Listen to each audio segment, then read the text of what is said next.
Hello and welcome to another video. Today I have a little guest. so I felt that it was too lonely for me to talk by myself, so at least I have someone here making me company. This is no name. Yeah, you. Want a kiss? Okay. No? No? Nah. So today I'm going to cover a little bit about the materials that I use in the daily basis. And even though I also work with digital, I prefer always starting with traditional sketch, paper, pencil, all this stuff. And I put the ideas there and then I scan or use the sketch as a basis to go for digital. It pretty much depends on the occasion. But first, yeah, sketchbooks. In a short video, I don't know if I'll be able to fit digital and traditional, but first I'm going for traditional in case I can't, in case I didn't manage to.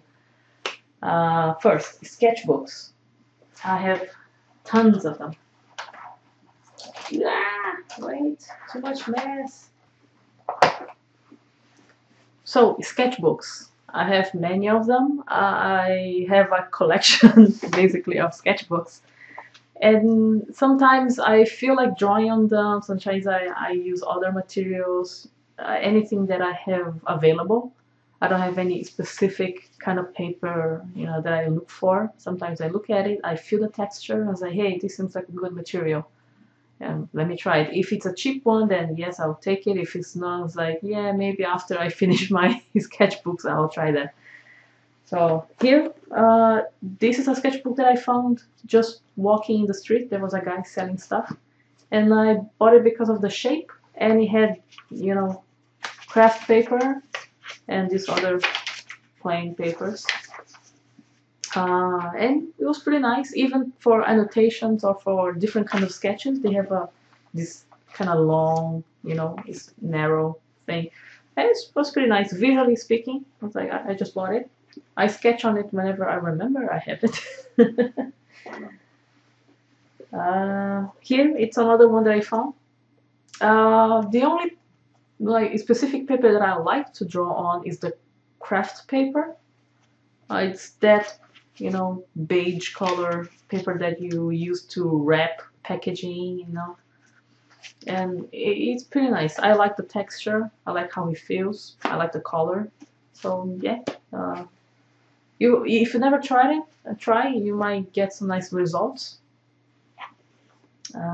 This is just a regular, blank, very thin, wow,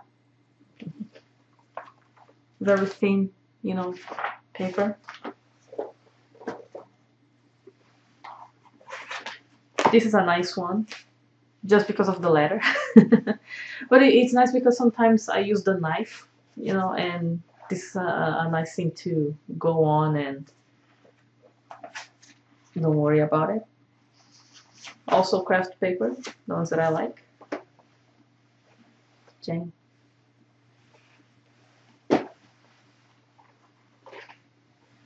Craft paper again. And the only sketchbook that has a brand, a specific one, and it's quite popular, is the Moleskine. This one is for sketches, the one that has kind of a bluish purple label. So it is a nice try. I bought it just because it's very convenient. Overall, I like the shape of it, how thick the papers are, and it's like convenient enough. This paper is also nice for Copic markers, so yay. The bad thing is that they're quite expensive depending on where you are, and well, I try to make the best out of it whenever I buy it. But again, it's just a sketchbook. I don't try to make the best works out of it. I just sketch and use it. Never try to buy too expensive materials at first. I always go around in gift shops you know, some art supply shops. And I go looking, you know, browsing everything. I was like, and oh, this is a cheap one. I'll try it. Why not? And this is the best way to experiment. Here it's my pencil case, and I'm going to show you what I usually carry on it. Let's go for the pencils first. Pencil, very cheap, regular 2B, 4B paper pencil, just for sketching, and yay, very cheap. You can find it anywhere.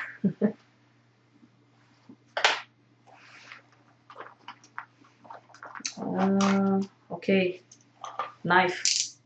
Ta-da. Good for instead of a sharpener, I prefer a knife. So you know, it's always good to practice. If you don't have experience in using it to sharpen the paper, your pencils, be careful and practice. They are nice because they can make the tip of the pencil very smooth and long, so you can have different you know, widths of the stroke. It can go really large and very thin in details, so it's pretty nice.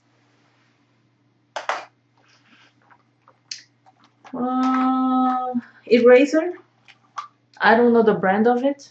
I like it.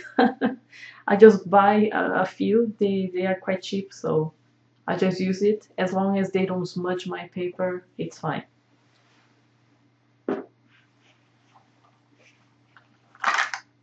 This it's a really nice electric eraser. You can press the button and it will go like, you know, kind of vibrate and already erase those small details that you want, which you can also get from a regular eraser, but you have to cut it, you know, and sometimes I cut a piece of my eraser, you know, to get into those details. But this is a more, you know, deep erasing. So it's really nice. This is it's a generic brand. If you search on Google, you find some. Some people they sell it cheap. Some people sell it expensive. Depends on the brand. Depends on the place. It is a nice investment anyway.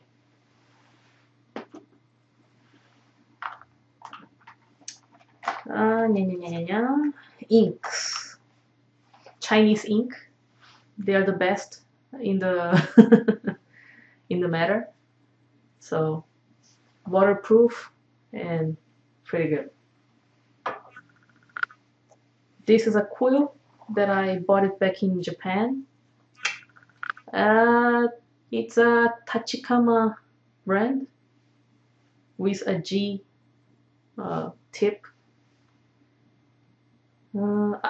Well, I don't use it that often when I'm not home, but I, you know, carry it around. You never know.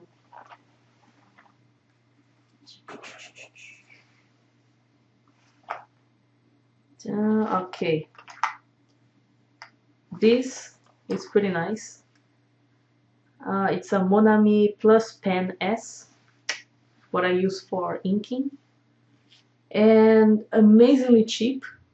You know, cheaper than the professional brands that you hear about. And I found it just by chance in a gift shop. You know, with that pile of colorful pens, you know, for girls, and the gel stuff, super colorful. And I found this one, so okay, I might try. And in the end, the ink of it was also waterproof. It was pretty nice and super cheap. And I was like, yeah, good deal.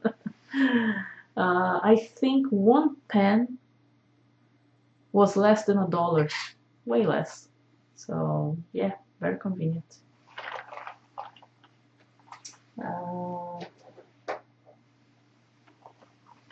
What else? And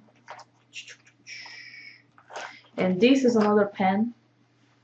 I think it's one of the most expensive ones that I spent. It's a Pentel pocket brush. You know, it has a really smooth brush, real brush tip ink pen, and rechargeable.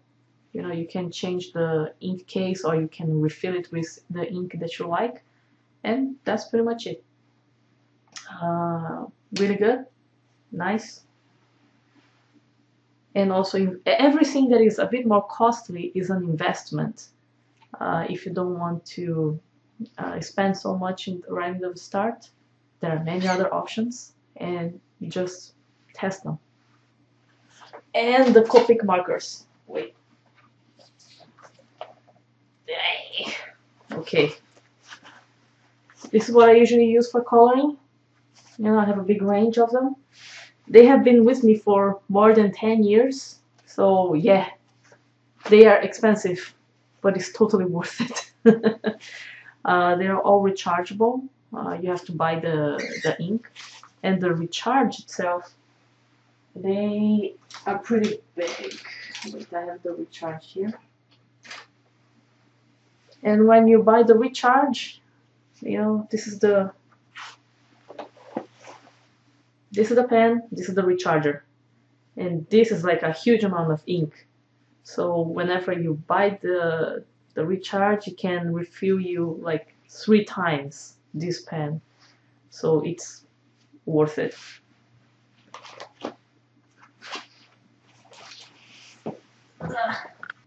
And you don't have to buy the big kit. Just buy a couple of markers, test it, see if you like the material, and then you can move on to the next ones by little, or buy the set, your choice. And these are the basic materials that I use for the traditional media. I also use a little bit of watercolor, pastel chalk, and these traditional materials, but they all don't have any specific brand. They are pretty cheap, and only if I go deeper into these materials, then I will look for a better brand. But since they are not what I use the most, then I just stick to things that are cheap and accessible. I'm going to put the list of these materials in the description. If you have any questions, where to find them, or more in details, if it's worth it or not, leave it in the comments. I'll see what I can help. So subscribe to the channel, and let me know if you like it or not, and see you next.